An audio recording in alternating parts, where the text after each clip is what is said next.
এবার ঘাটাল সম্পর্কে মুখ খুলেন বিরোধী দলনেতা শুভেন্দু অধিকারী। তিনি কি বললেন অবশ্যই পুরোটা শুনে। ও জানে না হিন্দুদের কোনো ধর্মীয় মন্দির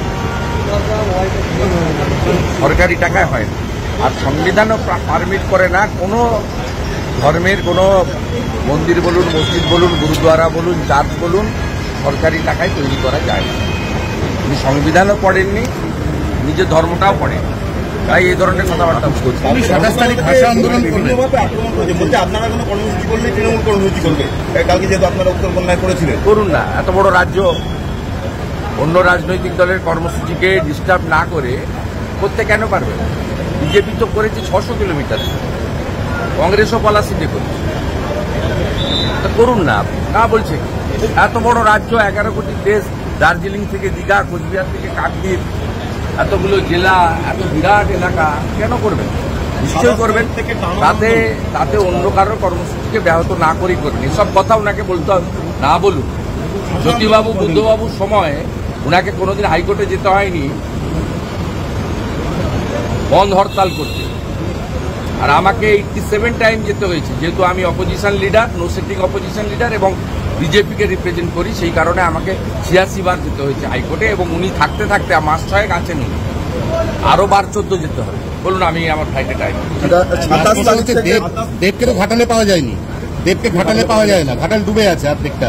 ঘাটালের লোককে জিজ্ঞেস দেবকে কালকে লুট হয়েছে, টিংলায় একটা পোর্শনে লুট হয়েছে, ঘাটাল দাসপুরের অনেকেই তো ওনাকে ভোট দিয়েছে, বন্যায় ভাষা লোকরাও ভোট দিয়েছেন, তাদের কাছে জিজ্ঞেস করুন যারা মঞ্চে উঠে দাঁড়িয়ে আছে। ভাষা আন্দোলনের ডাক দিয়েছে 27 তারিখ। কোন ভাষার জন্য? বাংলা ভাষাকে রক্ষা করার জন্য। বাংলা ভাষার উনি কে? বাংলা ভাষার উনি কে? বাংলা ভাষা রক্ষা করার উনি কে? ওনাকে কে সেই হকদারি দিয়েছে?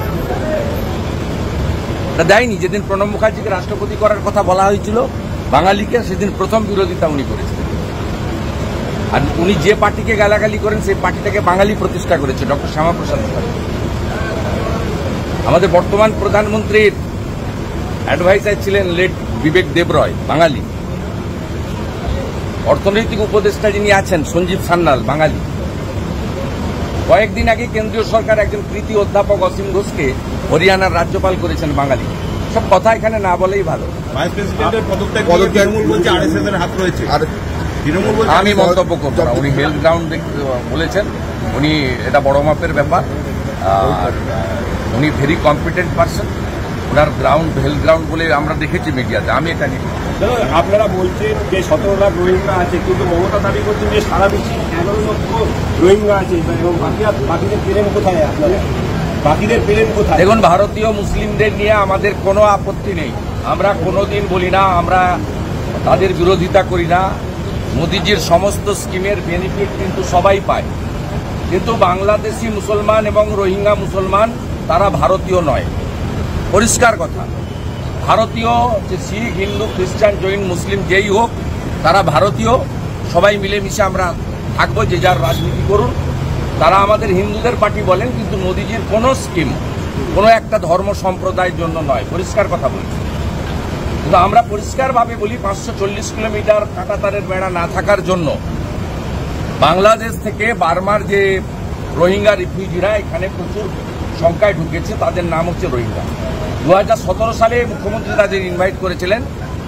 আমরা চাই SIR এর মাধ্যমে তাদের নাম ভারতীয় ভোটার তালিকা থেকে বাতিল করা হোক, এবং তাদেরকে পুশব্যাক করে আমাদের দেশে অভারতীয়দের যেন না রাখা হয়। এটা তো সবার কথা, প্রত্যেক ভারতীয়র কথা। এতে কোনো রাজনীতি, কোনো ধর্ম, কোনো সম্প্রদায়, কোনো জাত থাকা উচিত নয় বলে আমার মনে হয়।